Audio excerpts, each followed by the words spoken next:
যে সৌদি আরবের অনেক কিছু দেখার ইচ্ছা থাকে, যার প্রয়োজনে আমি এটা দেখালাম। কেউ মাইন্ড করবেন না। দেখেন একেবারেই কাঁচা আম। এটা হয়ে যাচ্ছে কাসন্দি, অনেকেই হয়তো বা চেনেন। এই যে বাংলাদেশের প্রাণ কোম্পানির, যদিও এখন কেউ নাই, যার প্রয়োজন এখন একাই খেতে হবে। দেখি বিসমিল্লাহ, একটু খাই, টেস্ট করি। এই যে দেখুন, মাশাল্লাহ, কালারটা অনেক সুন্দর আসছে।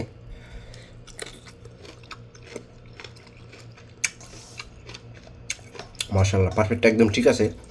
তবে একটু মিষ্টি বেশি, চাইছিলাম যেন টক হয়। মাঝে মধ্যে আমার এই মোবাইলটা দিয়ে আমি ভিডিও করি, গেমও খেলি। দেখেন পরিস্থিতি মোবাইলে, কোম্পানি কি একটা ওয়াল পেপার দিছে। এই যে দেখেন, আমি দেখাই আপনাদেরকে।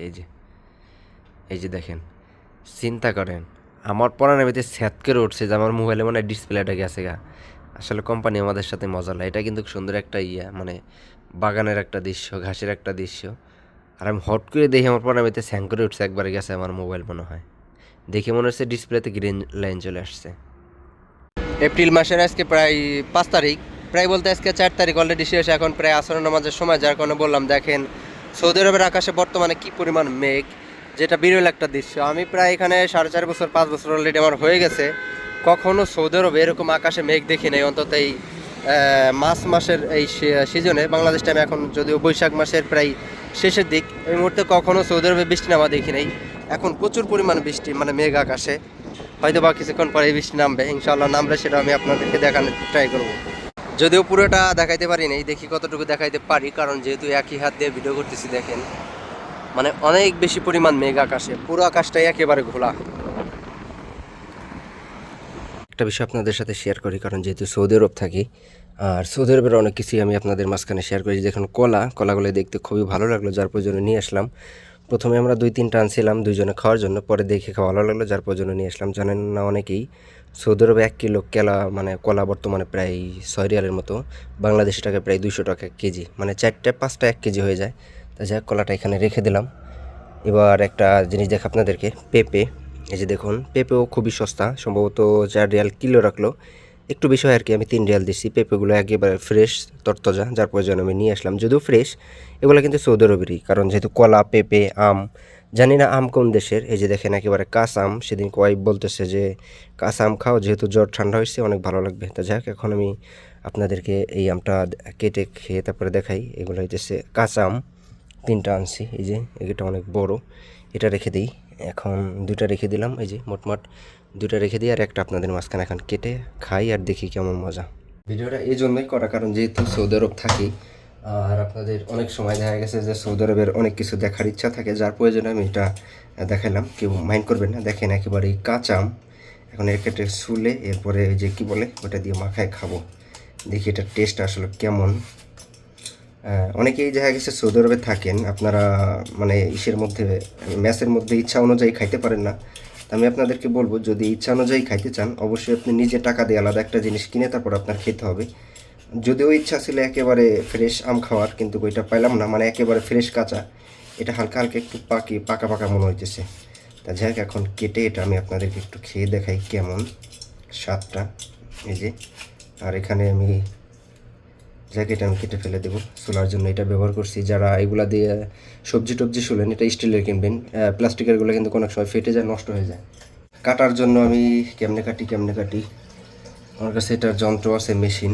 তবে এটা দিয়ে একটু ট্রাই করে দেখি, এটা দিয়ে কাটলে কেমন লাগে। মতো এটা দিয়ে কাটা যাবে, দেখি একটু কেটে কেমন লাগে। এটা যেহেতু পরিষ্কারই আছে, বিসমিল্লাহ। দেখেন মোটামুটি কিন্তু কাটা যাইতেছে, একটা ভালো একটা সিস্টেম। আর কাটবো না, এটা সরাসরি চাবাই খাবো। অনেকগুলো হয়েছে মাশাআল্লাহ। এই যে দেখেন, এটা কিন্তু খুবই সেন্সিটিভ বিষয়, এটা কিন্তু অনেক সময় হাত কেটে যায়। এটা হয়ে যাচ্ছে কাসন্দি, অনেকেই হয়তো বা চেনেন। এই যে বাংলাদেশের প্রাণ কোম্পানির, এটা খুব ভালো, অনেক সুন্দর, ডেট মেট সবই আছে। বাস এখন এটা দিয়ে মাখাই। একলা আর বেশি হয়ে যাবে, তারপরও খেতে হবে, কারণ অনেক সময় দেখা গেছে মেসের একটা জিনিস আনলে সবাই মিলে খাই, আবার অনেক সময় দেখা গেছে যে অনেকে এটা শেয়ার করে খাই। যদিও এখন কেউ নাই, যার প্রয়োজন এখন একাই খেতে হবে। দেখি বিসমিল্লাহ, একটু খাই, টেস্ট করি। এই যে দেখুন, মাশাআল্লাহ, কালারটা অনেক সুন্দর আসছে।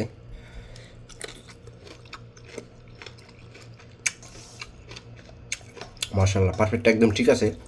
তবে একটু মিষ্টি বেশি, চাইছিলাম যেন টক হয়।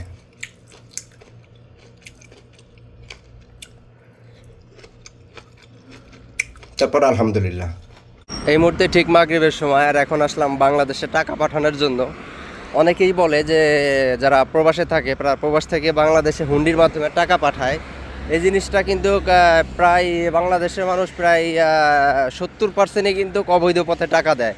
কারণ তাদের বৈধ পথে টাকা দেওয়ার কোনো সুযোগ নাই। যেমন সৌদি আরবে একটা মানুষের বেসিক স্যালারি আছে, সর্বোচ্চ দেখা গেছে 1000 টাকা থেকে 1500 টাকা, অথবা সর্বোচ্চ দেখা গেছে যে 5000 টাকা। 5000 টাকা তাও প্রায় 1005 জন মানুষের বেতন আছে। আর বেশিরভাগই দেখা গেছে বেতন আপনার বেসিক 1000 টাকা থেকে 1500 টাকা।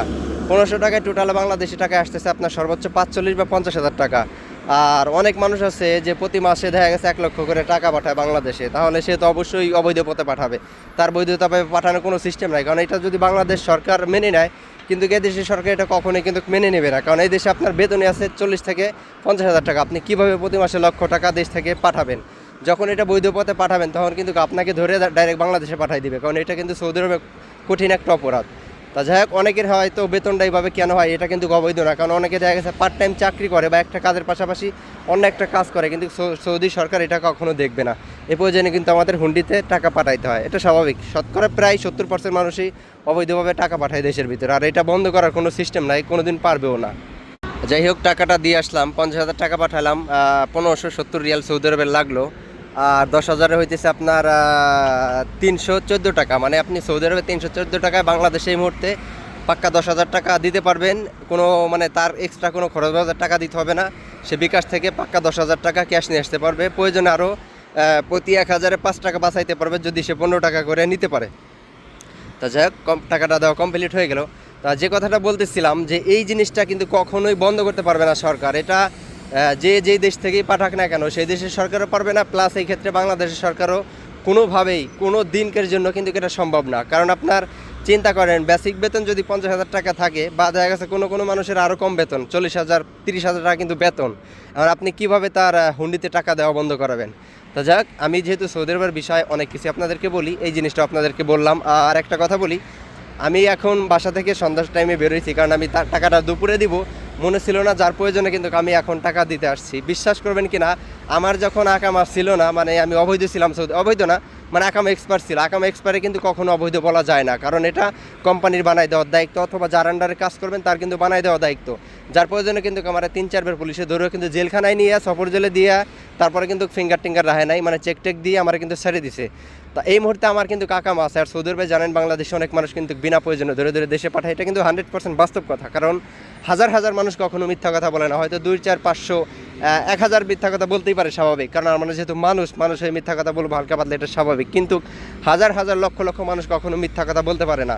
আর সৌদি আরবের পরিস্থিতি কিন্তু বর্তমানে একেবারেই খারাপ, কারণ বাংলাদেশিদেরকে প্রচুর পরিমাণ ধরে দেশে পাঠিয়ে দিতেছে একদম, এটা 100%। আমি আমার জীবনে কোনোদিন শুনি নেই যে যেই ব্যক্তির ছুটির লাগে গেছে অলরেডি, ছুটির পেপার আছে, ছুটির পেপারে সে মানে আকামা চেক দিলে কিন্তু তারে ছুটি শো করতেছে, তারপরে কিন্তু তারে ধরে পুলিশে দেশে পাঠিয়ে দিছে।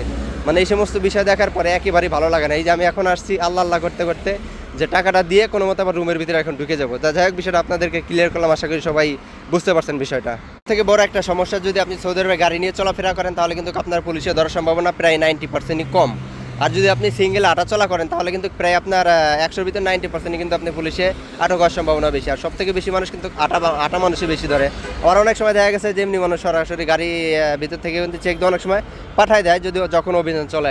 রাস্তাও পার করতে পারতেছি না, কারণ গাড়ির প্রয়োজনে। দেখেন কি পরিমাণ গাড়ি, এই রিস্ক নিয়ে কিন্তু দৌড় দিয়ে যাওয়া যাবে না, কারণ এটা কিন্তু 120-এর রাস্তা, একটা দুর্ঘটনা ঘটেই যেতে পারে। এই জন্য একটু নিরিবিলি হইলেও কিন্তু আগে মানে সেফটি নিয়ে যাইতে হবে। আগে হলো জীবন, তারপরে সব কিছু, মনে রাখবেন এটা। অনেকে 1 মিনিট 2 মিনিটের জন্য তারা কিন্তু জীবন দিয়ে দেয়, অনেক রেকর্ড। আর এই রাস্তাটা এমনিতেই প্রচুর পরিমাণ ভয়াবহ একটা রাস্তা। এখানে প্রায় এভারেজে মাসে 2-3টা মানুষ মনে করেন প্রায় ডেথ হয়ে যায়। খুবই একটা বাজে একটা রাস্তা এটা। এই যে এখানে মোড় থাকার জন্য এই সমস্যাটা কিন্তু অনেক বেশি। যাই হোক, এখন কথা বাড়াবো না, আমি চলে যাবো এখন রুমের মধ্যে।